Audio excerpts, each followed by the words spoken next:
नमस्ते भारत। आप सभी लोगों के बीच में एक बार फिर से मैं उपस्थित हो गई हूं। तो निवेदन सबसे पहले मेरा वही कि प्लीज आप सब लोग इस वीडियो को लाइक कीजिएगा, अंत तक देखिएगा, शेयर कीजिएगा और साथ के साथ मेरे यानी आपके अपने चैनल ममता पेन्युली काले उवाच को सब्सक्राइब करते हुए बेल आइकन को प्लीज जरूर हिट कर दीजिएगा, ताकि जब भी मैं लाइव आऊं, कोई रील या वीडियो अपलोड करूं तो उसकी नोटिफिकेशन आप सभी लोगों को तुरंत मिल जाए। दिल्ली की जो सर्दी है वो लगातार बढ़ती चली जा रही है। गर्म कपड़े की दो दो तीन तीन लेयर पहननी पड़ रही है, इतनी ठंड लगती है। लेकिन दूसरी तरफ जो चुनावी गर्मी है वो इतनी बढ़ गई कि कांग्रेस पार्टी और आम आदमी पार्टी के जो नेता हैं उनके इस कड़ाके की सर्दी में भी भयंकर पसीने छूट रहे हैं। कांग्रेस पार्टी के तो बहुत बुरे हाल हैं और कांग्रेस पार्टी के जो दिग्गज कद्दावर नेता हैं वो तो आतिशी मारलेना के खिलाफ चुनाव लड़ने से अब डर रहे हैं। अभी कुछ दिन पहले तक आप लोगों ने नाम सुना होगा अलका लांबा का, कि अलका लांबा कालकाजी विधानसभा से आतिशी मारलेना यानी दिल्ली की जो रिमोट कंट्रोल्ड मुख्यमंत्री हैं उनके खिलाफ चुनाव लड़ने वाली हैं। पूरी तरीके से मीडिया, सोशल मीडिया में यह नाम छाया हुआ था। लेकिन अब जो खबर है वो ये है कि अलका लांबा ने अपने पैर पीछे खींच लिए हैं। अलका लांबा आतिशी मारलेना के खिलाफ चुनाव नहीं लड़ना चाहती हैं। इनफैक्ट कांग्रेस पार्टी के अंदर इस वक्त खलबली मची हुई है। केवल ये स्थिति कालकाजी विधानसभा सीट की नहीं है और केवल अलका लांबा ने चुनाव लड़ने से मना नहीं किया है।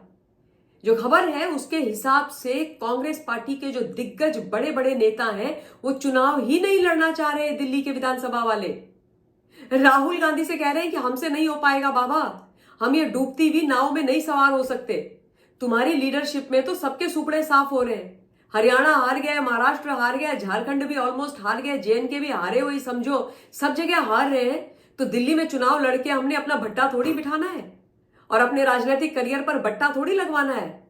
हार का अपने आगे कोई वो थोड़ी नाम थोड़ी लिखवाना है कि हारे हुए प्रत्याशी। तो लोग बिल्कुल भी कांग्रेस के अंदर चुनाव नहीं लड़ना चाह रहे हैं। और ये बात मैं नहीं बोल रही हूं। मंगलवार को सीईसी की बैठक हुई थी कांग्रेस पार्टी की और उसमें इनकी एक सीनियर नेता है मीनाक्षी नटराजन, उन्होंने राहुल गांधी को बताया कि राहुल जी, बहुत सारे ऐसे कांग्रेस पार्टी के दिल्ली के अंदर सीनियर नेता हैं जो विधानसभा का चुनाव नहीं लड़ना चाहते, जो कह रहे हैं कि we don't want to contest elections. अब राहुल गांधी ये सुनकर के ऑब्वियसली गुस्से में आग बबूला हो गए। उन्होंने सीधे मैडम नटराजन को बोला कि ऐसा है, ऐसे जो लोग हैं नेता, उनकी दे दो हमें नाम की लिस्ट बना करके, हम देखेंगे उनके बारे में क्या करना है। क्योंकि मंगलवार को बैठक हुई और उसके बाद कांग्रेस पार्टी ने अपनी दूसरी लिस्ट जो विधानसभा में चुनाव लड़ने के लिए प्रत्याशियों के नाम की है उसको जारी कर दिया। तो अब तक out of 70 total 47 candidates Congress की तरफ से अनाउंस हो चुके हैं। यह उम्मीद की जा रही थी कि अलका लांबा का नाम जो दूसरी लिस्ट निकल करके आएगी उसमें अनाउंस हो जाएगा कि अलका लांबा कालकाजी विधानसभा में आतिशी मारलेना के खिलाफ चुनाव लड़ रही है। लेकिन लांबा का उसमें नाम ही नहीं आया। जब नाम नहीं आया तब हम सब लोगों ने सूत्रों से पता किया और सूत्रों से क्या, मुखर होकर यह खबर निकल रही है कि भाई अलका लांबा ने चुनाव लड़ने से कालकाजी विधानसभा से मना कर दिया है।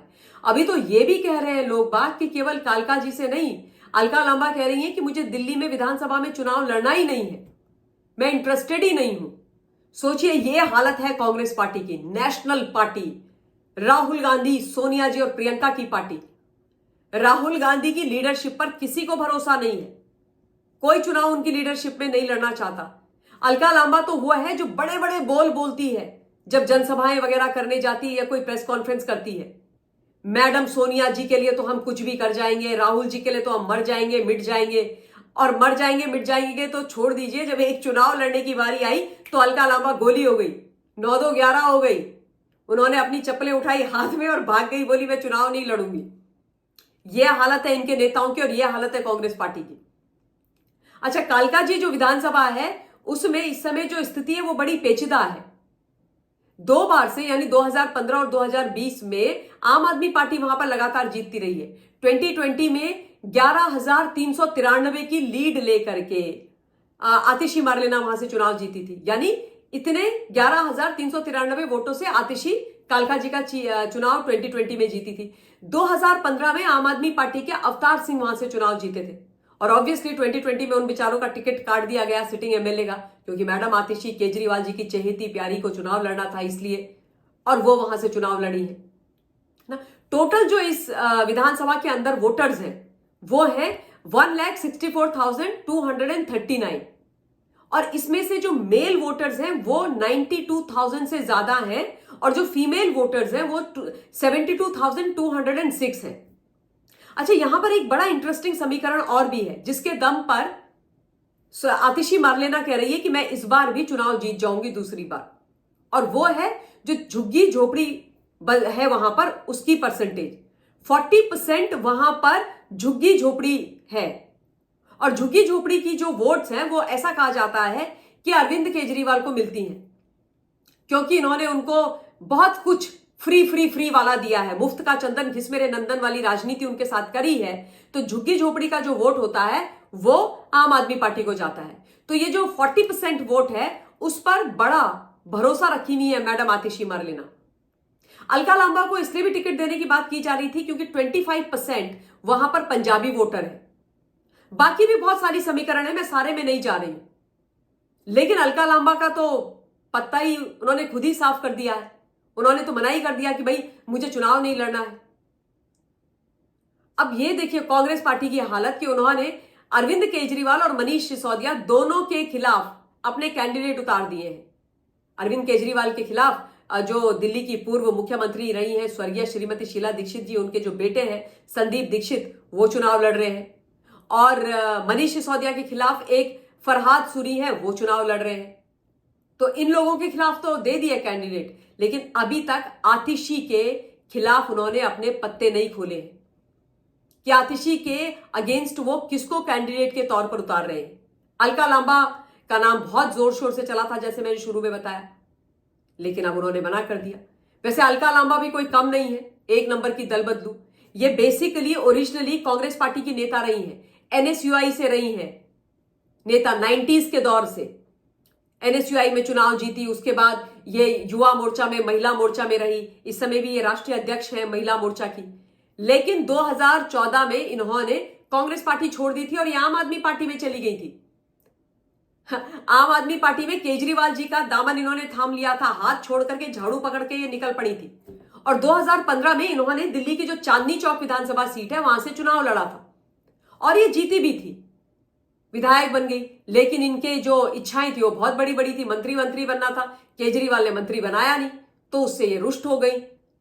भयंकर इनका झगड़ा अरविंद केजरीवाल के साथ चलता चला गया, और उसके बाद आम आदमी पार्टी वगैरह सब छोड़ करके ये 2019 में आ गई वापस कांग्रेस पार्टी, और तब से ये कांग्रेस पार्टी में ही है। अब ये इनकी जो इच्छा रहती है अक्सर वो चांदनी चौक से चुनाव लड़ने की रहती है, पर ऑब्वियसली चांदनी चौक से ये आम आदमी पार्टी छोड़ने के बाद इंडिपेंडेंट भी चुनाव लड़ी थी, इनकी जमानत जब्त वाली हालत थी, इनकी बड़ी बुरी हालत हुई थी। तो चांदनी चौक से भी मुझे नहीं लगता ये चुनाव लड़ेंगी। अच्छा, कालका जी का एक और बहुत मजेदार समीकरण है। आतिशी मार्लेना जो मुख्यमंत्री महोदया हैं, इनकी विधानसभा से कालका जी से लोकसभा का चुनाव इंडिया अलायंस, आम आदमी पार्टी, कांग्रेस बुरी तरीके से हारी थी, और भारतीय जनता पार्टी कालका जी विधानसभा से 12,000 की लीड से जीती थी। तो जो आतिशी मार्लेना लोकसभा के चुनाव में अपने कैंडिडेट को वोट नहीं दिलवा पाई, इतनी हेवी वेट मिनिस्टर, इतनी पावरफुल, इतनी रिसोर्सफुल, केजरीवाल की करीबी, लोकसभा में अपनी विधानसभा नहीं जितवा पाई अपने लोगों को, तो ये क्या ही उम्मीद कर रही है कि ये चुनाव जीतेंगी? क्योंकि मैंने आपको पहले भी बताया था कि कालका जी के लोग आतिशी से खुश नहीं है, बहुत नाराज हैं, बहुत रुष्ट हैं, क्योंकि आतिशी ने वहां पर रह करके काम नहीं किया। इसलिए ये जो सीट है ये बहुत पेचीदा है, यहां पर ऊंट किसी भी करवट बैठ सकता है। तो जहां तक मैडम आतिशी, अलका और कालका जी विधानसभा का सवाल है, वो तमाम चीजें प्रॉपर फैक्ट्स के साथ मैंने आप लोगों के बीच में रख दी हैं। तो इस वीडियो के लिए इतना ही। बहुत बहुत धन्यवाद। जय हिंद।